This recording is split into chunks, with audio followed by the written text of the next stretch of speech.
Imagine, if you will, you're observing a typical modern day family moving into a quiet, unassuming suburban neighborhood. Everything appears normal. Normal home, normal neighbors, normal children, normal wife and husband. But soon, things start to seem a little weird. The neighbor's spouse goes missing, and no one seems to take notice. When questioned about it, the neighbor says he was never married. Entire homes that were once bustling with life are now vacant without question. Something is terribly wrong that only you, the viewer, seems to notice.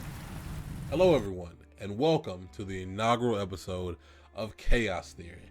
I am your humble host, Sean, and today we'll be doing a segment I like to call Made for Movie Monsters. We take some of the most iconic, memorable, disturbing, and downright terrifying monsters from D&D, and we see how they would stack up on the big screen. And we are starting with what might be one of the most terrifying things to ever come out of D&D. Imagine you take the ferocity and insatiable hunger of a Hydra, the mind-altering capabilities of the Silence from Doctor Who, and the grotesque appearance of Deadhead from Legend of Zelda: Ocarina of Time. You get the nightmare-fueled creature known as the False Hydra. A creature whose sole purpose is to consume flesh and grow. But that's not the most terrifying thing about it. No, it's the fact that this creature could be standing right next to you, and you'd never know it because of its unique ability to sing a song that causes everyone that hears it to ignore and forget its existence. The only time it stops singing is when it's eating. Once the eating is done, the song resumes. Whatever was eaten is also forgotten. It's worth noting that this is not actually a D&D canon creature, but one that was created and popularized on the D&D blog site Goblin Punch. This will not be a comprehensive analysis of this creature's stat blocks and abilities as they would pertain to a D&D game. For that, I recommend checking out Dungeon Dad's Monster of the Week video pertaining to the False Hydra, where he gives you extensive knowledge of the character's abilities and how you could use it in 5e. Instead, we will be ranking the monster into 6 movie-based categories, 4 general categories, which includes rewatchability, sequel potential, time period versatility, and genre versatility, and 2 genre-specific categories. For the False Hydra, of course, we will be using horror, and the 2 specifics for horror will be suspense and fear-inducing. Now let's start with rewatchability.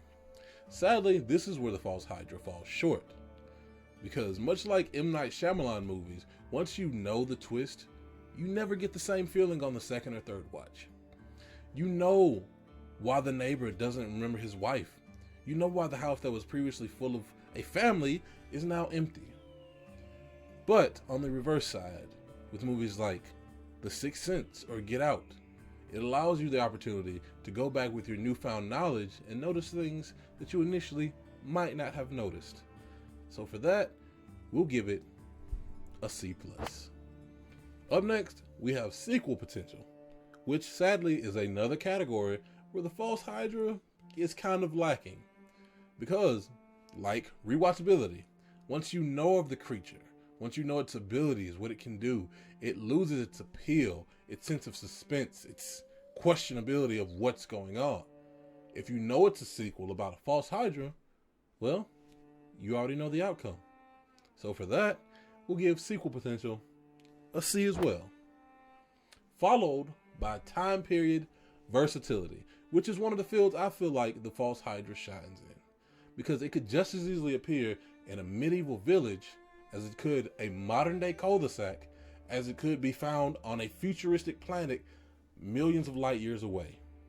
For that, we will give time period versatility an A. Up next, we have genre versatility, which is another category where the False Hydra doesn't shine, because it can only fit into very few, if not only one category, and that is horror. The monster is created as a horror monster.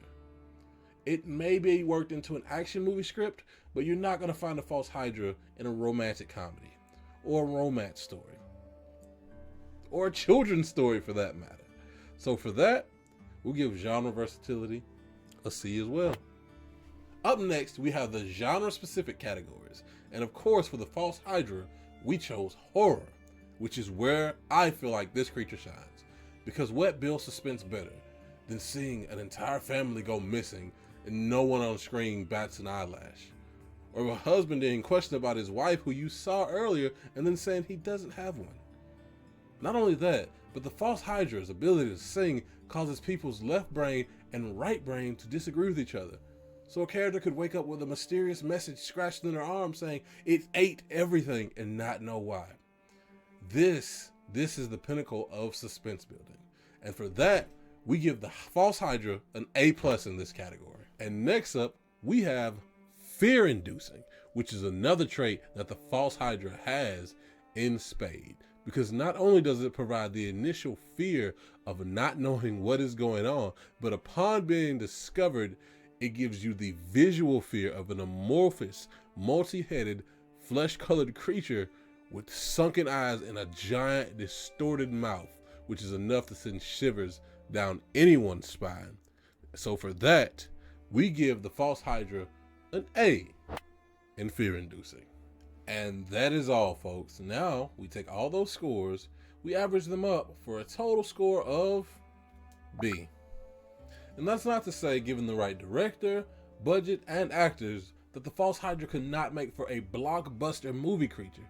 But sadly, the false Hydra on its own only averages out to a B-list monster. Thank you all for watching. Let me know below, would you watch a movie about the false Hydra? Or would you even know? What monsters you want to see on the channel in the future? And thank you so much for watching. Be safe, and as always, stay chaotic.